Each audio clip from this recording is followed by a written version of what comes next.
Este búnker operó hasta 1987, cuando una nueva era de armas tácticas capaces de destruir la mayoría de los objetivos subterráneos en el mundo comenzó. Joseph Stalin gobernó con terror, pero lo que construyó debajo de Moscú es mucho más perturbador de lo que nadie imaginó. Un túnel oculto, sellado durante 70 años, finalmente ha sido abierto, y lo que los investigadores descubrieron no son solo búnkeres o rutas de escape, sino salas de guerra de lujo, experimentos secretos y una caja forrada de plomo que filtra radiación. Una cámara incluso contenía un juguete, junto a armas y herramientas de interrogación. Te sorprenderás cuando veas qué más fue enterrado con vida. El gobierno de terror de Stalin. Joseph Stalin no solo gobernó la Unión Soviética, sino que también la aterrorizó. Desde 1924 hasta 1953, su mano de hierro transformó un experimento revolucionario en un imperio distópico, donde el miedo reemplazó a la libertad y el silencio se convirtió en una habilidad para sobrevivir. Bajo su régimen, decenas de millones murieron por hambrunas, trabajos forzados y purgas masivas, mientras Stalin forjaba un legado construido sobre sangre, paranoia y control absoluto. En el apogeo de su poder, Stalin se obsesionó con la idea de que todos, desde espías extranjeros hasta sus aliados más cercanos, eran potenciales traidores. Él purgó a más de 1 millón de miembros del Partido Comunista, muchos bajo cargos falsos, forzando confesiones a través de la tortura. Incluso líderes militares prominentes como el mariscal Tukhachevsky fueron ejecutados, debilitando al ejército soviético antes del comienzo de la Segunda Guerra Mundial. El miedo era tan intenso que la gente era arrestada por poseer radios extranjeras, contar chistes o no aplaudir con entusiasmo durante sus discursos. Y detrás de esta paranoia, Stalin comenzó a construir secretos, literales.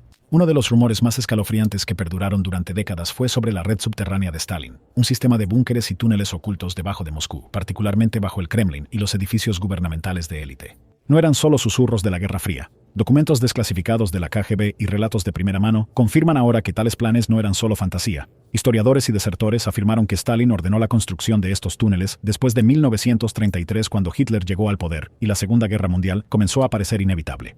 Stalin quería rutas de escape, espacios de reunión seguros y salas de control, pero sobre todo, quería aislarse de las personas que gobernaba. Su propio temor a ser asesinado, a pesar de tener capas de guardaespaldas y un catador de comida personal, lo llevó a micromanejar su propia protección, incluso planeando las rutas de sus viajes en automóvil en secreto, sin anunciar nunca su ubicación real. ¿Y qué es aún más perturbador?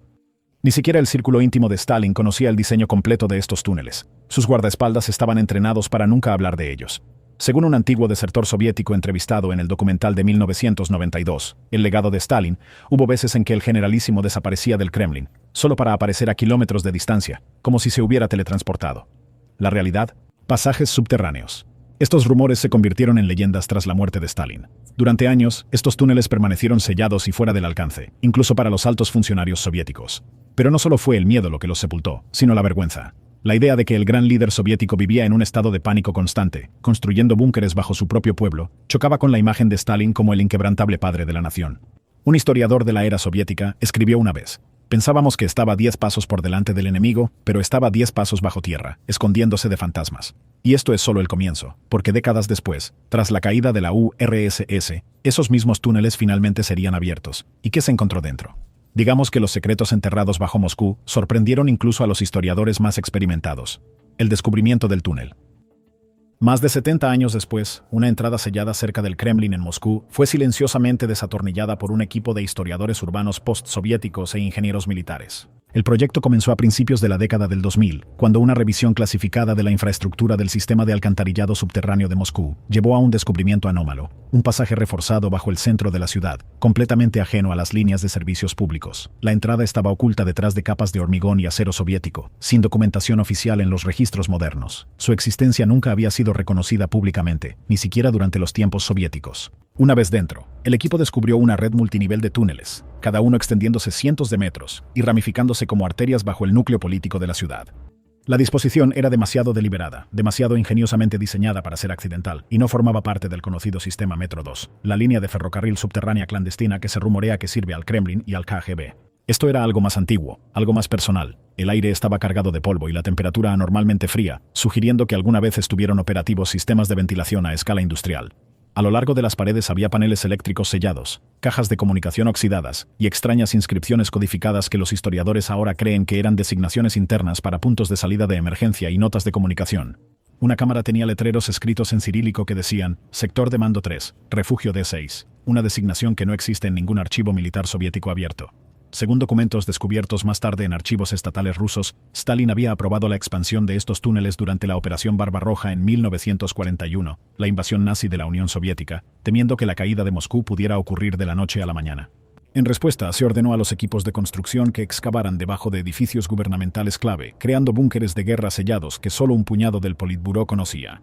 Un plano arquitectónico encontrado cerca, fechado en 1942 y sellado con la palabra Taina, secreto, muestra un posible pasaje que conecta el Kremlin con el aeropuerto de Vnukovo, a más de 30 kilómetros de distancia. Si fuera cierto, eso significaría que Stalin tenía una línea de escape personal mucho antes de que la Guerra Fría hiciera tales ideas una práctica estándar. Aún más escalofriante, la evidencia muestra que este sistema se mantuvo hasta al menos 1955, 2 años después de la muerte de Stalin, antes de ser sellado y borrado de los mapas oficiales. Cuando se le preguntó sobre el hallazgo, Sergei Kuznetsov, un experto en urbanismo de Moscú, dijo: «Esto no era un túnel de guerra, era un túnel de miedo, para escapar. Cuanto más te adentras, más se desentraña la mente de Stalin a tu alrededor». Pero eso fue lo menos sorprendente. Lo que vino después fue aún más impactante, porque esto no era solo un laberinto de concreto. Estaba decorado y extrañamente lujoso. La arquitectura y el lujo. A medida que la excavación continuaba, la primera impresión de los túneles era puramente funcional. Hormigón en bruto, refuerzos de acero y accesorios de iluminación industrial. Pero cuanto más avanzaba el equipo, más claro se volvía. No eran solo búnkeres de tiempos de guerra, se diseñaron para la comodidad, el prestigio e incluso la opulencia. En un corredor, las paredes pasaban de ser de concreto rugoso a losas de mármol liso, sostenidas por accesorios de latón. Las lámparas no eran bombillas básicas, sino lámparas de araña de vidrio soviético diseñadas a medida, extrañamente intactas a pesar de décadas bajo tierra. Y en una cámara oculta marcada como Sector Z4, encontraron una sala de reuniones con paneles de nogal, completa con una larga mesa pulida, sillas de cuero rojo descolorido y un conducto de ventilación cubierto de pan de oro, ahora corroído pero inconfundiblemente lujoso. Según los analistas arquitectónicos, la artesanía era coherente con los diseños encargados por la élite del Kremlin a finales de la década de 1940, una época en que los recursos eran escasos para los civiles pero abundantes para el círculo íntimo de Stalin. Los túneles fueron construidos claramente con múltiples propósitos: refugio seguro, centros de mando móviles y, lo más inesperado, espacios para que Stalin viviera y trabajara con estilo. Una habitación incluso tenía papel tapiz. Otra tenía los restos de un baño alicatado, completo con un fregadero de porcelana antiguo, una coincidencia casi exacta con el que se usaba en la dacha personal de Stalin. Cerca del corredor central, los ingenieros descubrieron una bóveda de acero reforzado con una puerta herméticamente sellada, como algo sacado de un submarino. Dentro, una cámara insonorizada con un grueso revestimiento de goma sugiere que era un centro de comunicaciones privado o una sala de interrogatorios. Las paredes mostraban rastros de pintura amortiguadora de sonido, un material secreto desarrollado durante la era de Stalin para silenciar incluso las vibraciones sonoras más débiles. Y no era solo decoración. La excelencia técnica estaba en todas partes. Paredes de hormigón doblemente gruesas, puertas a prueba de golpes, sistemas de filtración de aire, e incluso una versión soviética de una línea de intercomunicación, todavía montada en la pared con códigos de llamada escritos a mano junto a cada botón. Era una fusión de ingeniería soviética y paranoia imperial. Curiosamente, algunas secciones del túnel fueron claramente construidas para albergar a más personas además de Stalin. Había múltiples habitaciones, cada una con 2 camas, un escritorio y estantes, ahora despojadas pero aún intactas. Esto llevó a algunos investigadores a creer que estos búnkeres no fueron construidos solo para la seguridad personal de Stalin, sino para permitirle gobernar la URSS bajo tierra si Moscú caía. Se encontró una inscripción inquietante en la pared de una cámara secundaria: «Solo el silencio sobrevive a un amanecer nuclear», garabateado con lápiz. Nadie sabe quién lo escribió ni cuándo. Lo que sucedería a continuación pasaría de ser un misterio a una amenaza, porque debajo del mármol, las arañas y el silencio se encontraban armas, documentos e instrumentos en descomposición de un estado paranoico, los escalofriantes secretos encontrados.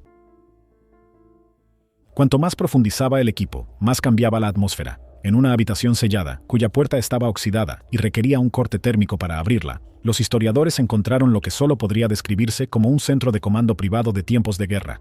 En las estanterías había mapas militares de principios de los años 40, algunos marcados con tinta roja y etiquetados como Tara Frontala, línea del frente. Otros presentaban ubicaciones oscuras en Siberia y Asia Central, áreas que ahora se cree que fueron zonas de evacuación o lugares secretos de retirada en caso de colapso de Moscú.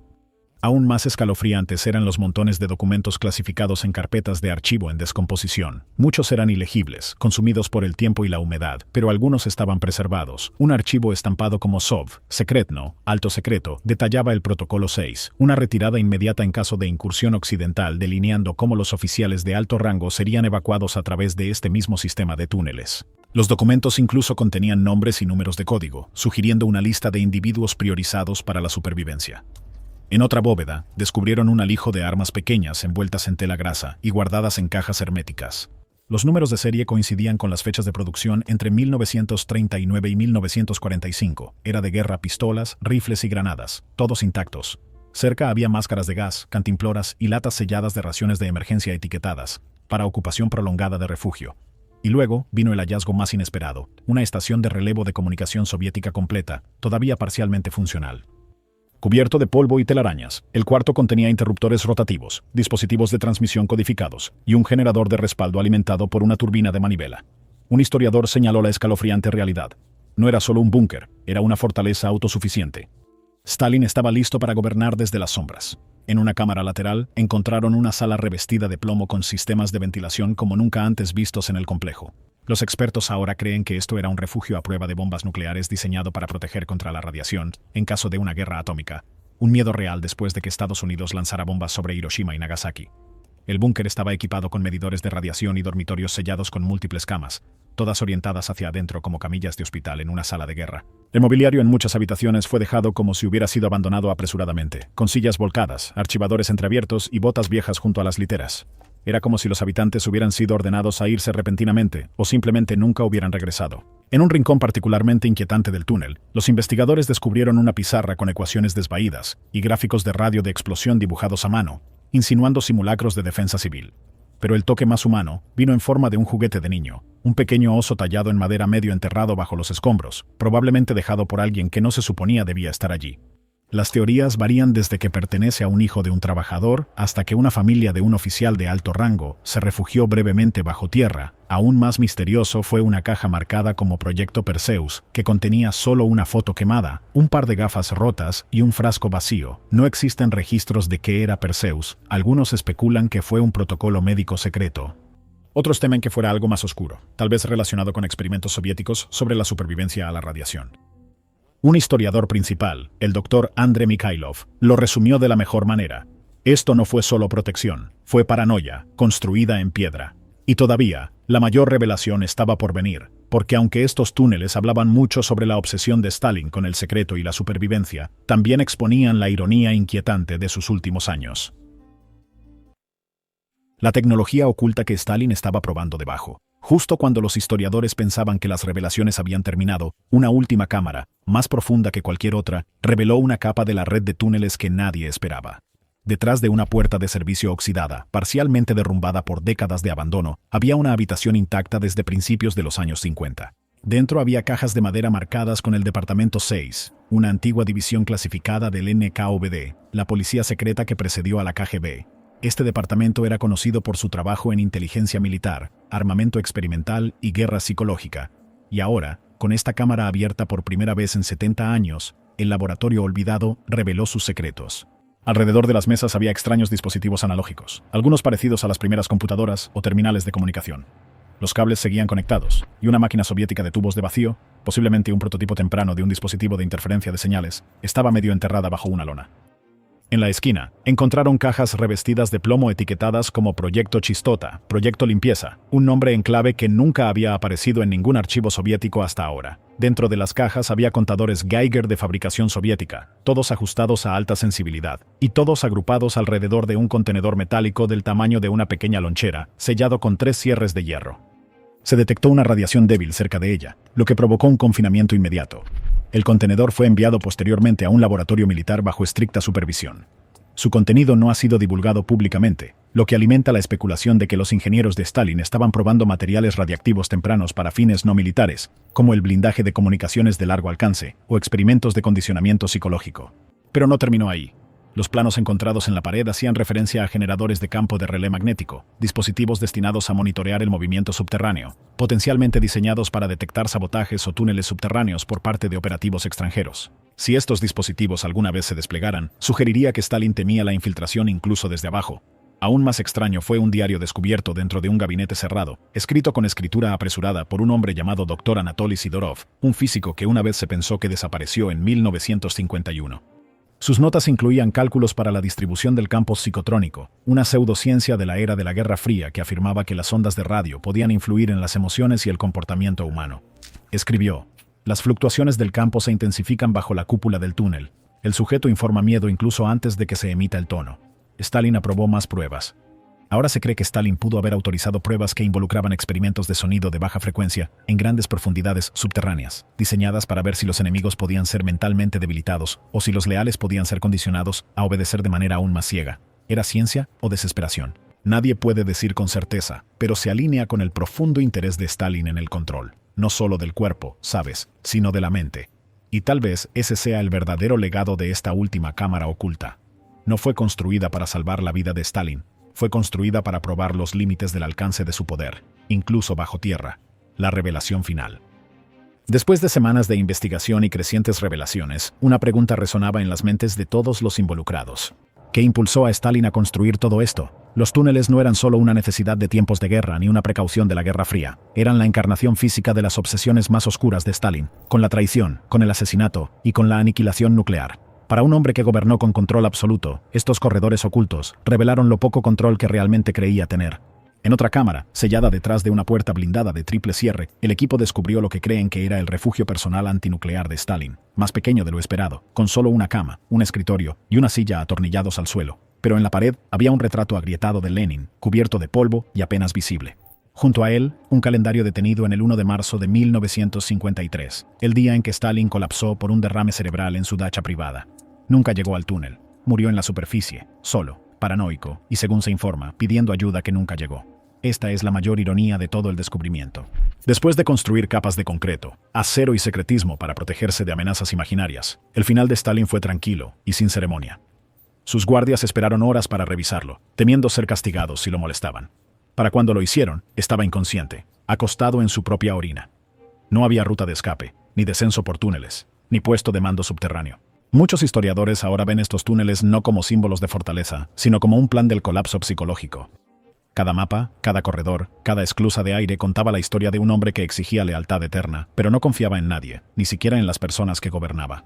En palabras de la historiadora rusa Elena Boronina, enterró su miedo en concreto.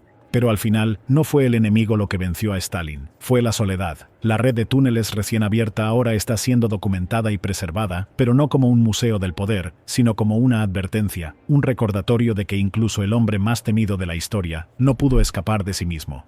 Y ahora, 70 años después, mientras los arqueólogos e historiadores recorren los pasillos que Stalin construyó para su propia supervivencia, caminan a través de un mausoleo de miedo, ego y silencio. Si esto es lo que Stalin dejó atrás, imagina lo que los demás todavía están escondiendo. Dale al botón de suscribirse y mantente curioso.